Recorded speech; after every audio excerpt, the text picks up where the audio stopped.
आज आम्ही तिघी एका धुळपेठच्या मंदिरला आलेलो होतो, जे की धुळपेठचं फेमस मंदिर आहे। मी, शीला आणि माझ्या आत्याची मुलगी सोनी, तिचंही नाव सोनीच आहे।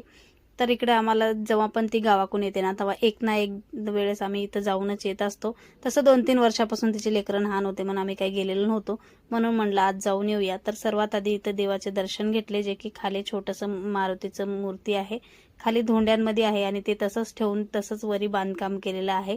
खालची मूर्तीला त्यांनी काही छेडछाड केलेली नव्हती। मग वरी गेल्यावर मस्त असं व्ह्यू एन्जॉय केला। आता ह्या व्ह्यूला बघायसाठीच आम्ही रात्रीला येत असतो। त्यानंतर इकडं आमचं डिस्कशन चाललेलं होतं की कसे फोटोज व्हिडिओज काढायचे म्हणून, कारण मला माझ्यासारखं हिलाही खूप जास्त आवड आहे फोटोज व्हिडिओजची। ते फोटोज व्हिडिओज थोडेसे क्लिक केले, त्यानंतर लहानपणीच्या थोड्या गप्पा गोष्टी केल्या, कारण आमच्या तिघींचेही घर एकाला लागूनच एक होते। लहानपणी पण आम्ही एकाच वाड्यात राहायचो, त्यामुळे ते काही गोष्टी आठवल्या, मग त्या आठवून आम्हालाच हसू येत होतं। कधी तर आम्ही एवढे छोटे छोटे होते आणि इतके मोठे झालो की आमचे लेकरं आमच्या एवढे दिसायला लागलेत आता। चला आता आमचं तर फिरून झालंय। तुम्ही तुमच्या मैत्रिणीसोबत कुठे गेलात का मला नक्की कमेंट करून सांगा, आणि तुमच्याही लाईफमध्ये असे लहानपणीचे काही फ्रेंड्स आहेत का तेही मला नक्की कमेंट करून सांगायला विसरू नका। Thank you so much for watching my video.